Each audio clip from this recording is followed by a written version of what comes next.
Dark, deep red, the color that she is very difficult to see. So God gave her a beautiful color, but at the same time, it's still camouflage to be able to hide from the predators while she's sitting on the nest. Now, the males are green, like Ivan down there, and you can see that green is just stunning. Well, you know what the males do? The boys go and get the fruits from the top of the tree, and they bring it, and they regurgitate it, they spit it back up, and feed it to the female in the nest. So the boys are bright green, and even though they're beautiful, that is still a form of camouflage God gave them, because they blend in with the top of the trees, which is bright, bright green. It's pretty neat how God made them so beautiful for us to see all the beautiful colors, but at the same time, their colors help them to blend in with their environment and be protected. They do come from the Solomon Islands. They are the Solomon Island Eclectus parrots. Now there's different types of Eclectuses all over Papua New Guinea, Australia, and in that South Pacific region.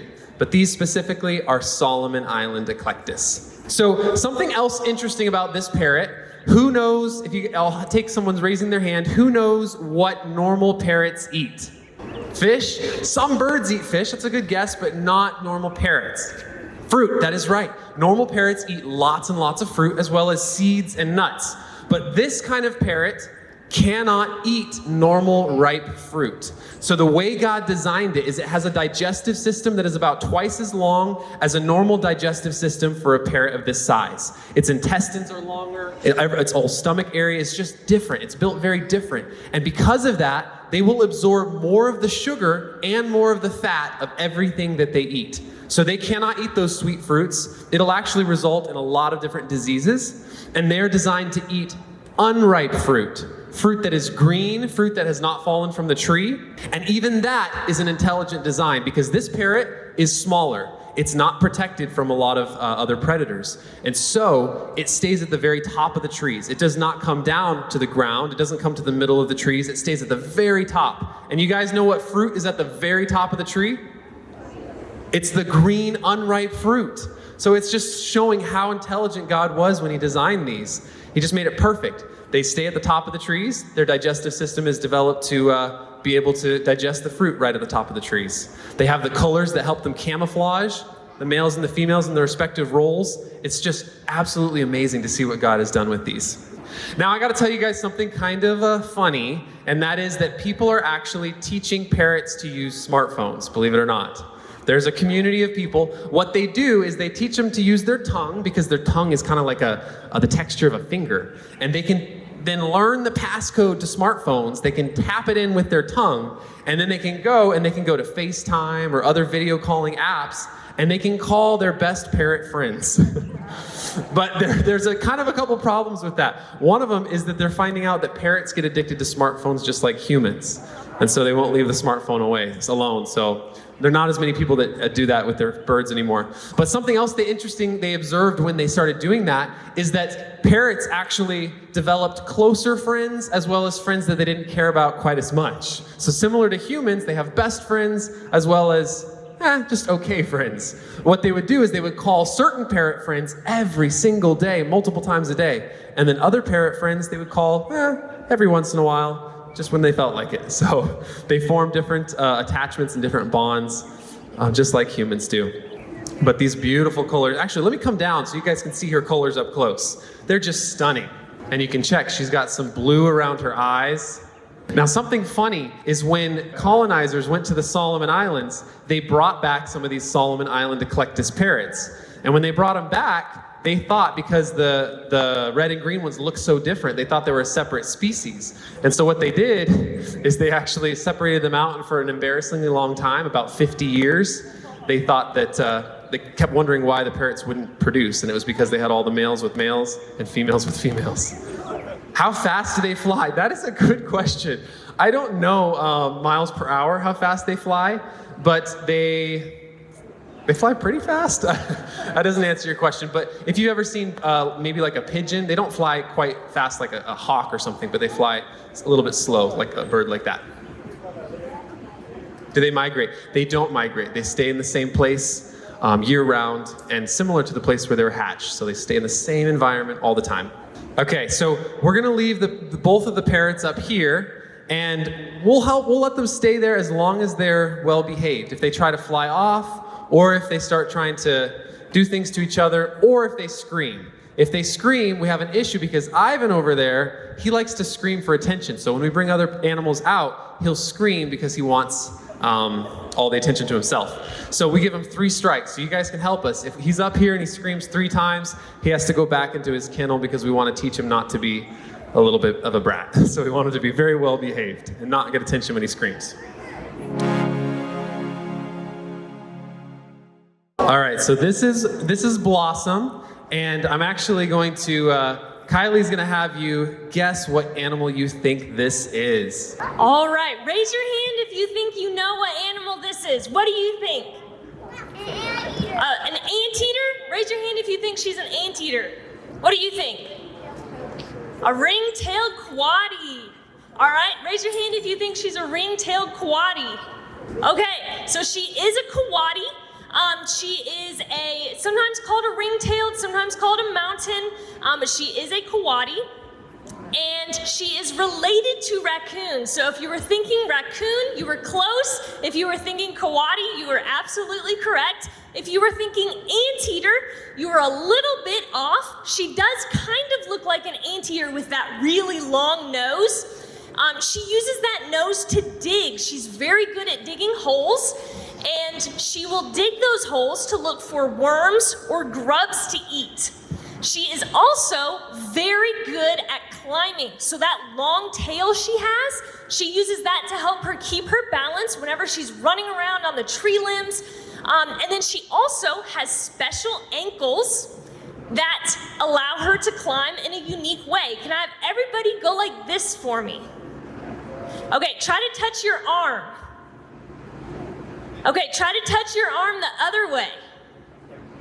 So unless you're double jointed, you probably couldn't do that, but Blossom can. So her ankles can rotate 180 degrees, and that lets her climb straight up trees and straight down them. So they're very, very good climbers. They like to eat in the trees. Sometimes they sleep in the trees in a nest. Sometimes they sleep on the ground. And the mothers like to build nests in the trees whenever they first have their babies. So what's interesting about the coati is the boys and the girls live very differently. So the girls live in communities of 20 to 30 members, and the boys live alone. And because the girls live together, their brains are a little bit bigger and a little bit more developed because they have to communicate with each other and work together. The boys, they just hunt, and so they don't use too much brain power for that. But the girls, the reason why they live in communities is that they can share labor. So not all of the females will get pregnant, and the ones that have babies, they don't have to spend all of their time looking after the babies and looking out for danger and looking for food. The other females in the group help carry that load for them. So you might be wondering if these boys and girls live separately, how they have babies. There's a certain time of year that the girls will let a few boys into the group for reproductive purposes, and then they kick them back out. These guys are omnivores. And I always like to ask you guys the question of what foods you enjoy that Blossom enjoys. So I'm going to ask you if you like some foods, and if you like them, raise your hand, and all of the foods that I list are foods that Blossom loves. Okay, raise your hand if you like apples. Okay, you can put your hands down. Raise your hand if you like raw chicken feet.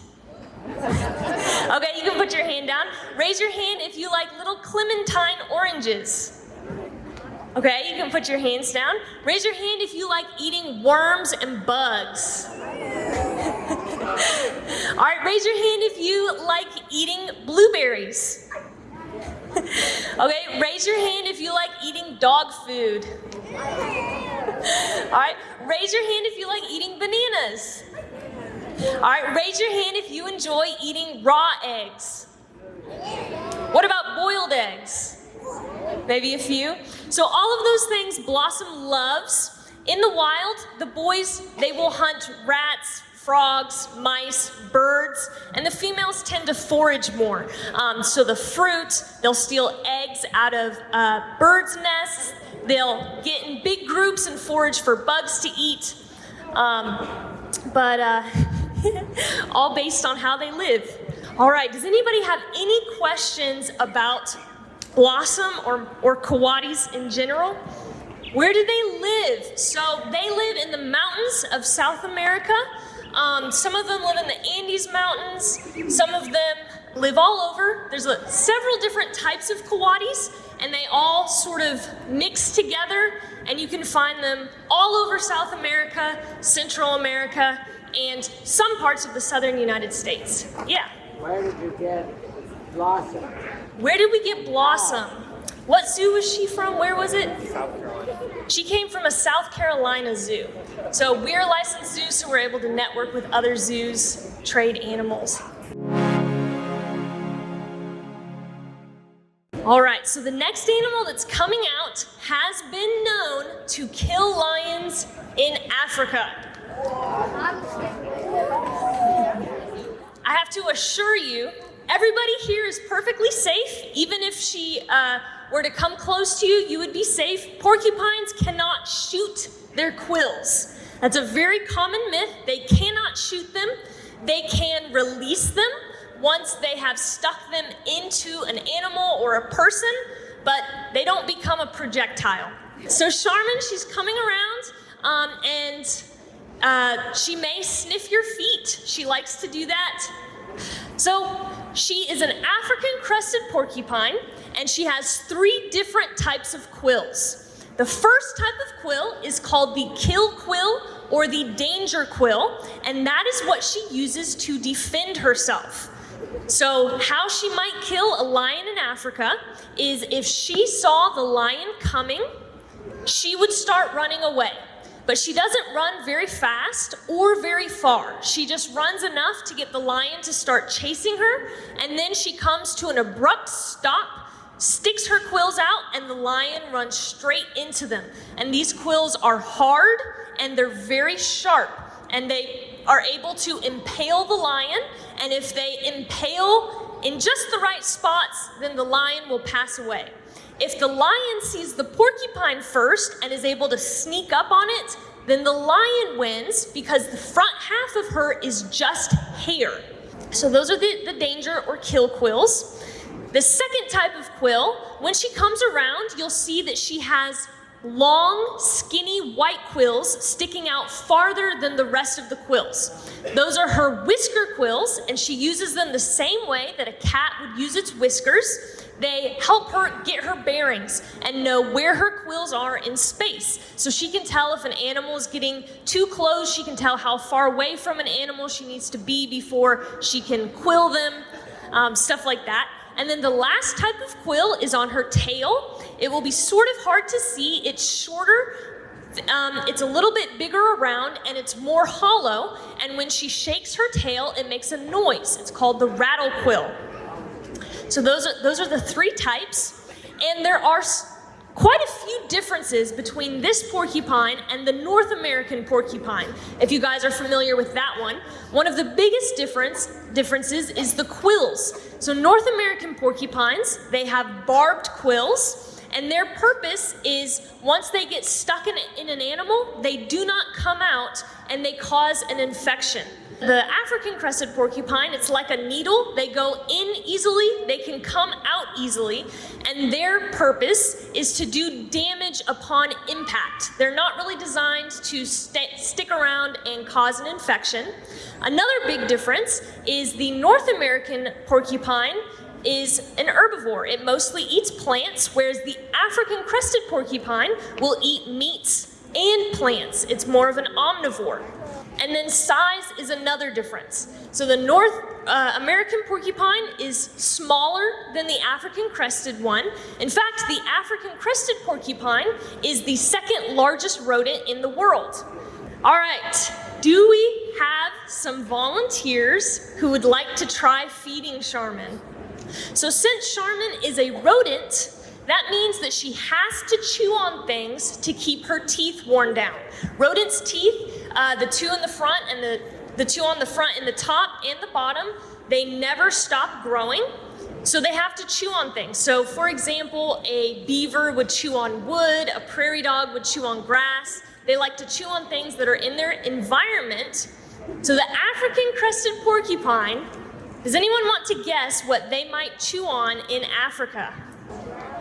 So bones was correct. She likes to chew on bones and antlers. They do not kill animals for their bones. Instead, they wait for a predator to kill something, and then once that predator has eaten its fill, they come around and they collect the bones after the predator is done with them. And what they like to do is they like to bring the bones back to their burrows, and they make a big pile.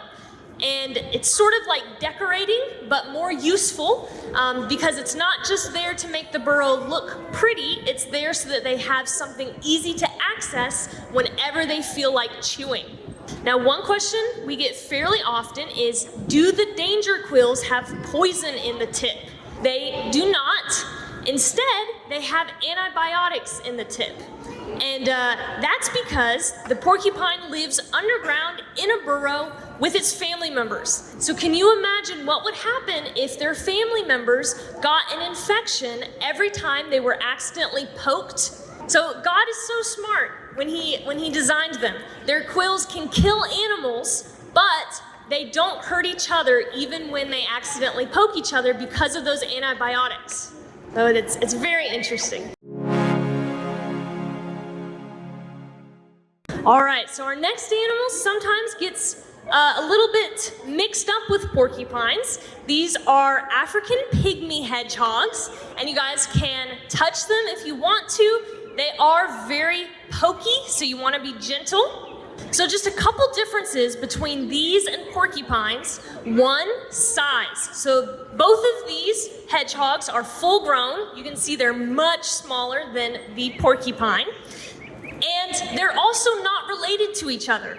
A lot of people think that because they're both pokey, they must be related, but they're not. So the porcupines, they are rodents. Hedgehogs are in the Erinecidae family. And then lastly, a hedgehog protects itself by curling up into a ball, and then that ball is very pokey, and it's hard for a predator to get a good bite because it's so pokey.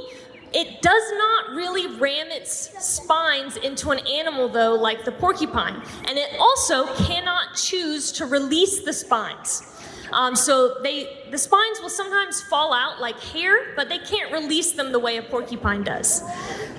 They curl up in a ball whenever they are scared, and it's a really good defense mechanism, and it's also pretty unique in the animal world. It's thought that only about 1% of animals have the ability to curl themselves in a ball, or it might be even lower than that. And so they have a muscle that contracts, that curls them up, and that muscle is strong. It's so strong that most predators who want to uncurl them cannot. So they have to decide if they want to eat them with the spines or just walk away. Curling up in a ball and having all those spines not only protects them from predators, it also protects them from falls. Some people don't know this about hedgehogs. They can climb trees, and in the wild, they climb trees pretty often because they like to look for insects to eat. And it's fairly common for them to fall from trees when they're in the wild. And when they fall, they almost always walk away unharmed. They've been observed falling up to 20 feet and walking away like nothing happened. And when you think about how small they are, that's pretty incredible that they can curl up in a ball and walk away unfazed. And it's because of their spines. Their spines, they have thousands and thousands of spines. One estimate is about 7,000. And those spines, they point in all different directions. Each individual spine can absorb some of the energy from falling, and it also transfers that energy to any spines that are next to it.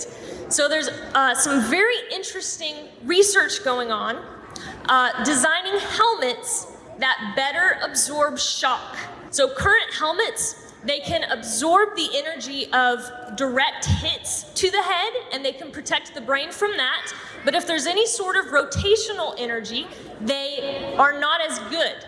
Whereas the hedgehog spines actually do very well with rotational energy and can protect the head from that. So another thing that they have that is very unique when you think about a small animal is they have a resistance to poison and venom, to the point that they can actually eat venomous snakes, poisonous toads, and stuff like that, and it doesn't bother them. They can eat scorpions, they can eat tarantulas, all of that stuff, they are able to digest it.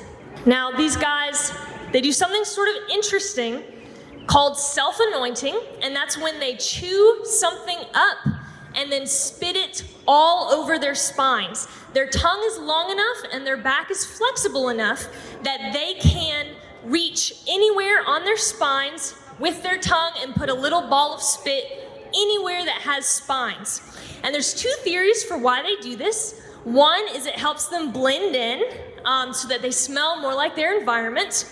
And another is that it actually makes them just a little bit more unappealing to predators. They have been observed licking the poisonous toads and then spitting that poison on themselves. They're such a small creature, they're a simple creature, and yet God has given them so many little ways to thrive. Even though they're small and slow, they can eat poisonous things, they can fall from trees. It's just incredible. I love it. All right. Our next animal is an Asian forest scorpion. And right now, you can tell I'm a little bit uneasy because their sting is powerful. It's not as bad as it would look for how big they are. Their sting is about as powerful as a very, very hurtful bee sting. So it's not something you want to get stung by, but they're very docile, so they rarely use their stinger. Now, there's a lot of types of scorpions across the world, and 3,000 people pass away each year because of scorpion stings. A lot of them being Brazil. They have some very powerful ones there, as well as parts of Asia.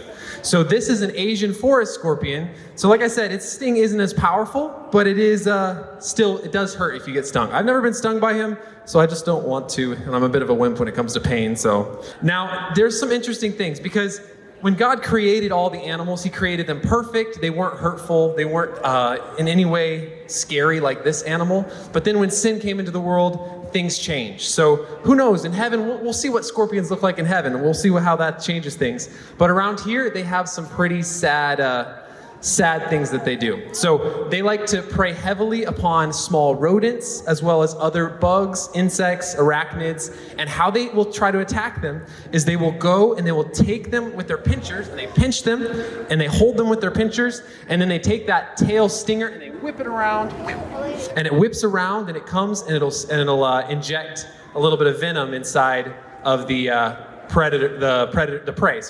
See if you can get a close look.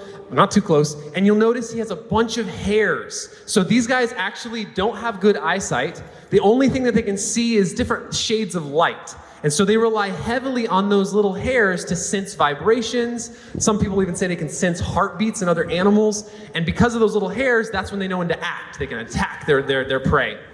And so he's got a lot of hairs on his little stinger, if you take a close look at that. And it's really interesting because they do have a lot of eyes. So even though they're not good at seeing, they have about 14 eyes, give or take a few. And they have 2 eyes right at the top of their head where you'd imagine eyes should be on an animal. And then they have up to about 12 other eyes all across their body, all around. So I would like to describe it like a Tesla. If you guys think of a Tesla, you know how there's like cameras all around it?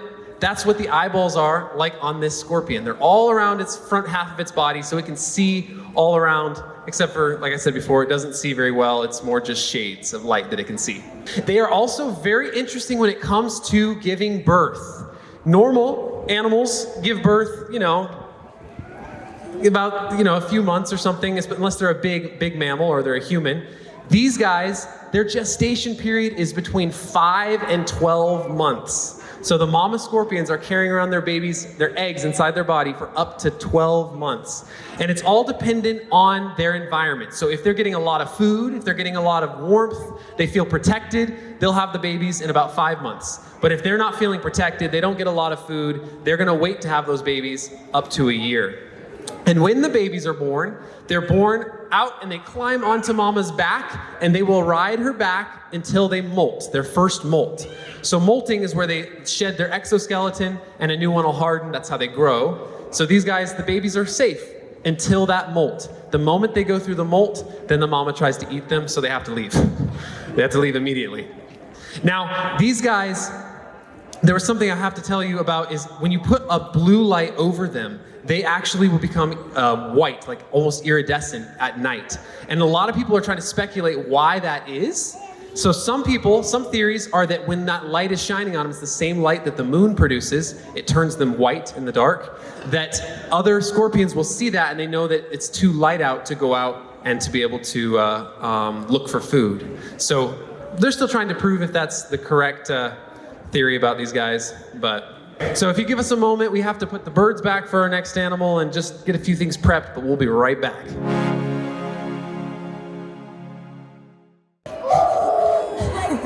So this is Sammy. He is a reticulated python, and you guys can pet him, just not on his head. So reticulated pythons, they are the longest snakes in the world. They are not the heaviest, and they are not the biggest around, but they are the longest. The female reticulated pythons can get 22 feet long. The males tend to stay 12 to 16 feet. And this is a type of snake that swallows its food whole. It strangles its food, so it wraps around its food, swallows it whole. So raise your hand if you think Sammy has teeth. Okay, I see 2, I see 0. All right, so that was a trick question. He has 80 to 100 teeth, and he has 6 rows of teeth. He has 2 rows on the top, 2 rows on the bottom, and 2 rows of teeth on the roof of his mouth. They are angled backwards into his throat, and they help him push his food down. So he doesn't chew with them, but they help him in the swallowing process. Now, a snake can generally eat anything that is a quarter of its length and weighs as much as they do. So you can imagine that if they are eating something that is a quarter of their length and weighs as much as they do, there has to be some pretty unique anatomy things going on to be able to swallow something that big. When he swallows something big, you can see the lump in his body moving down.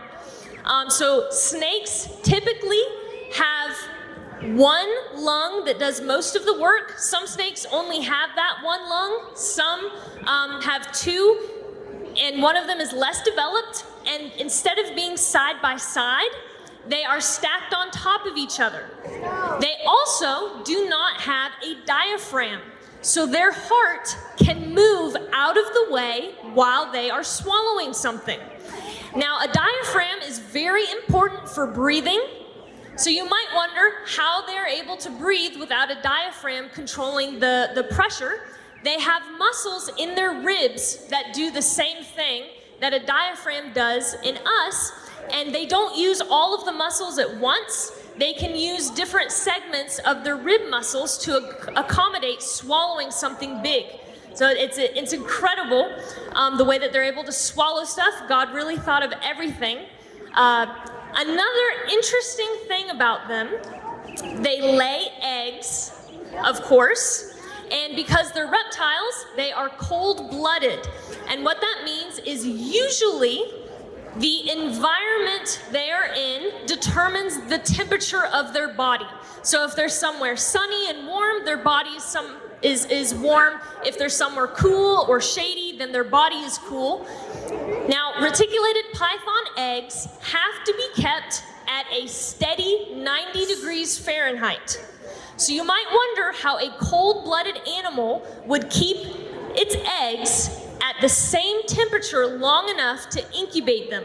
So what the reticulated python, what it does is it circles around its eggs, and whenever the temperature drops too low, it starts shivering. And that shivering, the contracting of the muscles, releases heat, and then that heat is transferred to the eggs. So they are able to raise the temperature of their eggs just by shivering, which is very, very interesting for an animal that normally does not control its own temperature. The environment does. The eggs also have to be kept at a certain humidity, and the mother snake controls the humidity by how loosely or how tightly she is coiled around the eggs. And she does this, she knows this. God gave her the ability to know not only how to make her eggs warmer, how to change the humidity, but when to do it. And it's a very incredible skill that God has given them. Something else that they have is they have the ability to sense infrared. So they have pit organs along their lips, and they pick up heat, body heat, and their brain interprets those body heat and registers it the same way that our eyes do vision. So very, very unique. So that is the end of our program. Thank you so much for listening. We hope you learned something. We hope you got maybe a clearer image of how creative God is when he designed these animals, the intentionality, and how much thought goes into each animal. Thank you.